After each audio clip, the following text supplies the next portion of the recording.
ঘরে থাকা সামান্য কিছু উপকরণ দিয়ে এই মিষ্টিগুলো একবার বাড়িতে বানিয়ে খেয়ে দেখুন। কথা দিচ্ছি বন্ধুরা, একবার বাড়িতে বানিয়ে খেলে কিন্তু বারবারই খেতে মন চাইবে। আর এগুলো দেখুন কতটা খাস্তা আর রসালো হয়েছে। এই যে দেখুন, উপরটা খাস্তা আর ভিতরটা কিন্তু হালকা একটু রসালো হবে। খেতে কিন্তু ভারী ভালো লাগবে। বাচ্চা থেকে বড় সবাই কিন্তু এই মিষ্টিটা খেতে খুবই পছন্দ করবে। নমস্কার বন্ধুরা, হাজির হলাম আরও একটি নতুন রেসিপি নিয়ে। বন্ধুরা, আজকে আমি আপনাদের তৈরি করে দেখাবো দারুণ মজাদার স্বাদের একটা মিষ্টি রেসিপি, যেটা তৈরি করতে আপনাদের না লাগবে কোনো রকমের কোনো ছানা, পনির কিংবা গুঁড়ো দুধ। ঘরে থাকা সামান্য কয়েকটা উপকরণেই কিন্তু তৈরি করে নিতে পারবেন এরকম দুর্দান্ত স্বাদের একটা মিষ্টি রেসিপি। এই শ্রাবণ মাসে যারা ব্রত পালন করেন তারা কিন্তু এই মিষ্টি রেসিপিটি বানিয়ে অবশ্যই ভগবানের ভোগে লাগাতে পারেন, আবার নিজেরাও কিন্তু বানিয়ে খেতে পারেন। তো দেখুন বন্ধুরা, সেই জন্য কিন্তু শুরুতেই এই মিষ্টিটা বানানোর জন্য আমি একটা বড় জায়গা নিয়ে নিয়েছি, আর তার মধ্যে নিয়ে নিয়েছি এরকম একটা মাঝারি মাপ করে 2 বাটির মতো ময়দা। এখানে আপনারা ময়দার পরিবর্তে আটাও নিতে পারেন, আবার 1 বাটি ময়দা কিংবা 1 বাটি আটাও নিতে পারেন। আর এখানে আমি একটা বাটি মেপে নিয়েছি, আপনারা কিন্তু আপনাদের সুবিধা অনুযায়ী যে কোনো একটা মেজারমেন্ট কাপ কিংবা গ্লাস কিংবা বাটি যা দিয়ে খুশি তা দিয়ে মেপে নিতে পারেন। আর এবার আমি একই সঙ্গে অ্যাড করব এই ময়দার মধ্যে ওই বাটিরই হাফ বাটির মতো সুজি। এখানে আপনারা চিকন দানা কিংবা মোটা দানা যে কোনো সুজিটা ব্যবহার করতে পারেন। এই সুজিটা দেওয়ার কারণে কিন্তু মিষ্টিটার মধ্যে খুব সুন্দর একটা ক্রাঞ্চি ভাব আসবে। আর এবার দেখুন বন্ধুরা, আজকের এই মিষ্টিটা যাতে একেবারে সুপার টেস্টি হয় সেজন্য এখানে আমি নিয়ে নিয়েছি 5 টেবিল চামচের মতো ডেসিকেটেড কোকোনাট। এটা যদি আপনাদের হাতের কাছে থাকে তাহলে অবশ্যই দেবেন। আর এখানে যদি শুকনো নারকেলের গুঁড়োটা একান্তই হাতের কাছে না থাকে, সেক্ষেত্রে কিন্তু আপনারা ফ্রেশ নারকেল কোড়াটাও ব্যবহার করতে পারেন। আর এবার দেখুন একই সঙ্গে অ্যাড করব ওই একই বাটি মেপে 1 বাটির মতো গুঁড়ো করা চিনি। এখানে চিনিটাকে আমি মিক্সচারে একটু গুঁড়ো করে নিয়েছি। এখানে যদি বন্ধুরা গুঁড়ো করা চিনিটা ব্যবহার করা হয় তাহলে চিনিটা কিন্তু এই যে ময়দার সুজির সঙ্গে মিশতে সময়টা খুবই কম লাগবে। আর এবার আমি আরও কয়েকটা উপকরণ অ্যাড করব, যেটা দিলে মিষ্টিটা খেতে আরও অনেকটা বেশি ভালো লাগবে। সেই জন্য দেখুন এখানে আমি নিয়েছি কিছুটা পরিমাণে কাঁচা মৌরি, মোটামুটি 1 টেবিল চামচের মতো কাঁচা মৌরি এখানে আমি একটু থেতো করে নিয়েছি। সেই সঙ্গে নিয়ে নিচ্ছি সুন্দর একটা ফ্লেভারের জন্য একটুখানি এলাচ গুঁড়ো। আর একই সঙ্গে নিয়ে নিচ্ছি 2 টেবিল চামচের মতো রোস্টেড তিল।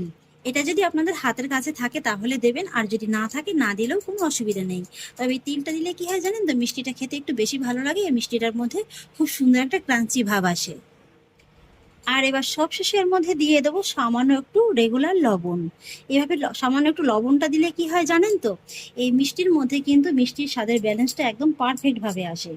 এবার আমি সমস্ত শুকনো উপকরণগুলোকে প্রথমে একটু ভালোভাবে মিশিয়ে নেব।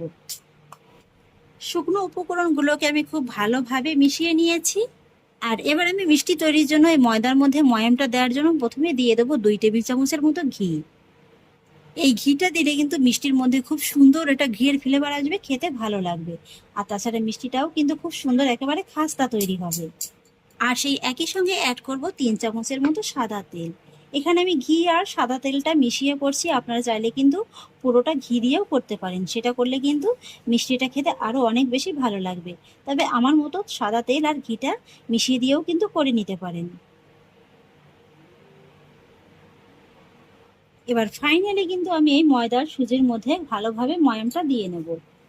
তবে এখানে যদি প্রয়োজন হয় পরে তাহলে কিন্তু আমি আরও 1 থেকে 2 চামচের মতো সাদা তেলটা দিয়ে নেব। আমার কাছে একটু শুকনো শুকনো মনে হচ্ছে, তাই আমি আরও 2 চামচের মতো তেলটা দিয়ে দিচ্ছি।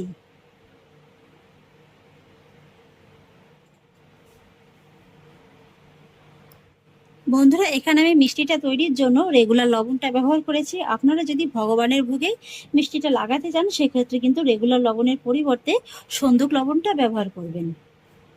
দেখুন বন্ধুরা, এখানে কিন্তু আমি ময়ামটা খুব ভালোভাবে দিয়ে দিয়েছি।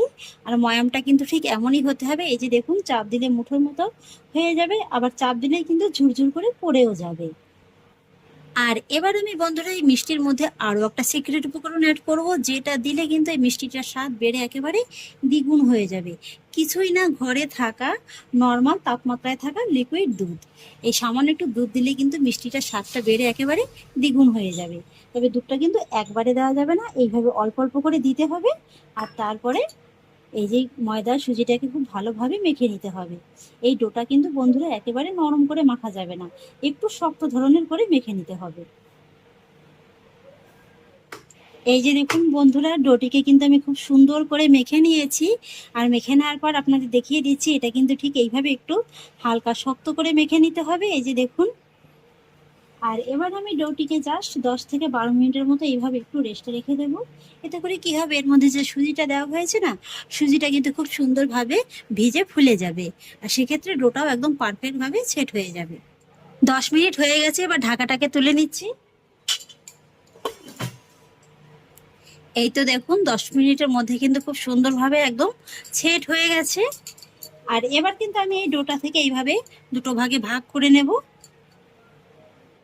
আর তারপর একটা ভাগ নিয়ে নেব, আর আরেকটা ভাগ একই রকম ভাবে ঢেকে রেখে দেব। আর এবার আমি কিচেন টেবিলে সামান্য একটু সাদা তেল নিয়ে নেব। তেলটাকে একটু ভালোভাবে লাগিয়ে নেব। আর তারপর একটা লেচি কিন্তু আমি এই কিচেন টেবিলে পরে নিয়ে নেব।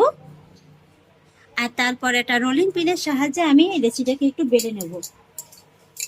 দেখুন বন্ধুরা, আমি কিন্তু রুটিটাকে খুব সুন্দর করে বেলে নিয়েছি। আর এই রুটিটা কিন্তু এইভাবে একটু মোটা রেখে বেলে নিতে হবে। এই যে দেখুন।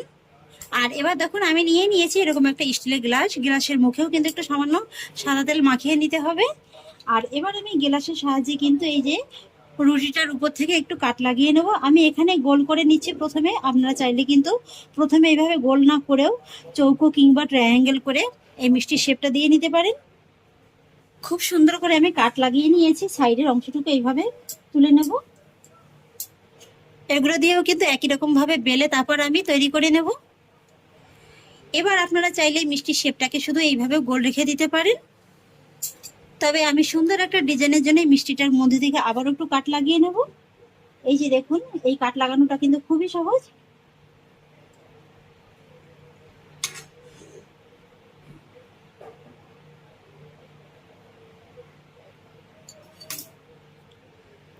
দেখে নিশ্চয়ই বুঝতে পারছেন যে মিষ্টির শেপটা ঠিক আমি কিভাবে দিয়ে দিয়েছি। এই যে দেখুন। আর ঠিক এইভাবেই কিন্তু হালকা একটু মোটা রেখেই বেলে নিতে হবে। দেখতে দেখুন কত সুন্দর লাগছে এখনই।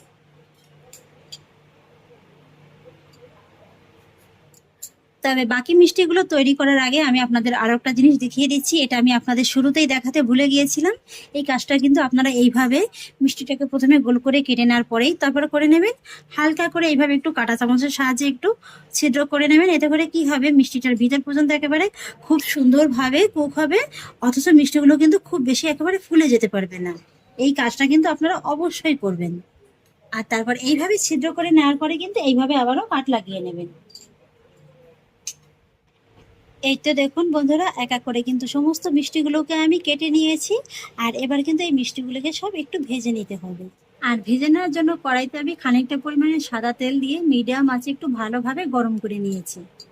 এবার আমি এক এক করে মিষ্টিগুলোকে গরম তেলের মধ্যে ছেড়ে দেব। এই তো বন্ধুরা, বেশ কয়েকটি মিষ্টি কিন্তু আমি তেলের মধ্যে ছেড়ে দিয়েছি। আর এবার কিন্তু আঁচটা শুরুর দিকে মিডিয়ামেই রাখতে হবে। আর এইভাবে মিষ্টিগুলো তেলে ছাড়ার সঙ্গে সঙ্গে কিন্তু কোনোভাবেই চামচ দিয়ে নাড়াচাড়া করা যাবে না। শুধুমাত্র কড়াইটিকে ধরে এইভাবে একটু ঘুরিয়ে নিলেই কিন্তু হয়ে যাবে। এতে করে মিষ্টিগুলো একদম সব দিকে সমানভাবে ভাজা হবে। আর তারপরে এই মিষ্টিগুলোর গায়ে যখন হালকা করে একটা কালার চলে আসবে, তখন কিন্তু এই মিষ্টিগুলোকে এইভাবে একটু উল্টে দিতে হবে। আর উল্টে পাল্টে কিন্তু এইভাবে পরবর্তীতে মিষ্টিগুলোকে খুব সুন্দর করে একটু ভেজে নিতে হবে। আর এইভাবে যখন উল্টানো হয়ে যাবে, তখন কিন্তু আঁচটাকে একেবারে কমিয়ে দিতে হবে। একদম কম আঁচে কিন্তু মিষ্টিগুলোকে খুব সুন্দর করে একটু সময় নিয়ে ভেজে নিতে হবে। এখানে কিন্তু বন্ধুরা মিষ্টিগুলো শুরু থেকে শেষ অবধি একই রকম আঁচে ভাজা যাবে না। প্রথমে কিন্তু মিডিয়ামে রাখতে হবে, তারপরে একটু কালার চলে আসলে গ্যাসের আঁচটাকে একেবারে কমিয়ে দিয়ে তারপরে ভাজতে হবে। আপনারা যদি শুরুর দিকেই একেবারে কমিয়ে দিয়ে মিষ্টিগুলোকে ভাজতে যান, সেক্ষেত্রে কিন্তু মিষ্টিগুলো তেলে ছাড়ার সঙ্গে সঙ্গে একেবারে ভেঙে যাবে। এই যে বন্ধুরা, মিষ্টিগুলোকে কিন্তু আমি খুব সুন্দর করে ভেজে নিয়েছি। মিষ্টির মধ্যে দেখুন খুব সুন্দর করে কিন্তু একটা সোনালী কালারও চলে আসছে। আর এইভাবেই কিন্তু মিষ্টিগুলোকে কম আঁচে একটু সময় নিয়ে ভেজে নিতে হবে। তাহলে কি হবে, মিষ্টিগুলোর ভিতর পর্যন্ত কিন্তু খুব সুন্দর করে একদম ভাজা হয়ে যাবে। সেক্ষেত্রে কিন্তু মিষ্টিগুলো একদম খুব সুন্দর খাস্তাও হবে। এবার আমি মিষ্টিগুলোকে তুলে নেব। তবে তুলে নেওয়ার সময় কিন্তু আঁচটাকে একেবারে বাড়িয়ে রাখতে হবে। তাহলে কি হবে, অতিরিক্ত তেলটা কিন্তু আর মিষ্টির মধ্যে অ্যাবজর্ব হতে পারবে না। দেখুন বন্ধুরা, মিষ্টিগুলো কিন্তু হালকা করে একটু ফুলেও গেছে আর দেখতে কিন্তু খুবই সুন্দর লাগছে। এখন যেহেতু মিষ্টিগুলো খুবই গরম, তাই কিন্তু হালকা করে একটু নরমও হবে। এগুলো যখন পরে একদম ঠান্ডা হয়ে যাবে, এগুলো কিন্তু খুব সুন্দর করে একদম খাস্তা হয়ে যাবে। একই রকম ভাবে বাকি সব মিষ্টিগুলোকেও ভেজে নেব। এই তো বন্ধুরা, শুকনো মিষ্টিগুলোকে ভেজে আমি একটা টিফিন বক্সের মধ্যে ভরে নিয়েছি। আর এইভাবেই বেশি করে বানিয়ে কিন্তু আপনারা যে কোনো এয়ারটাইট কন্টেনার কিংবা এই ধরনের বক্সের মধ্যে ভরে নর্মাল ফ্রিজে রেখে 1 থেকে 1.5 মাসের মতো সংরক্ষণ করে কিন্তু খেতে পারবেন। তাহলে আশা করছি বন্ধুরা, আমার আজকের এই মিষ্টি রেসিপিটি আপনাদেরও খুব ভালো লেগেছে। যদি ভালো লেগে থাকে তাহলে আমাকে অবশ্যই একটা লাইক এবং কমেন্ট করবেন, সেই সঙ্গে বন্ধুদের সঙ্গে শেয়ার করবেন। আর প্লিজ বন্ধুরা, যদি আমার পরিবারের নতুন সদস্য হয়ে থাকেন তাহলে একটা সাবস্ক্রাইব করে পাশে থাকা বেল আইকনটি প্রেস করে দেবেন। ফিরে আসছি এরকমই পরের অন্য কোনো নতুন রেসিপি নিয়ে। সবাই ভালো থাকুন, সুস্থ থাকুন। ধন্যবাদ।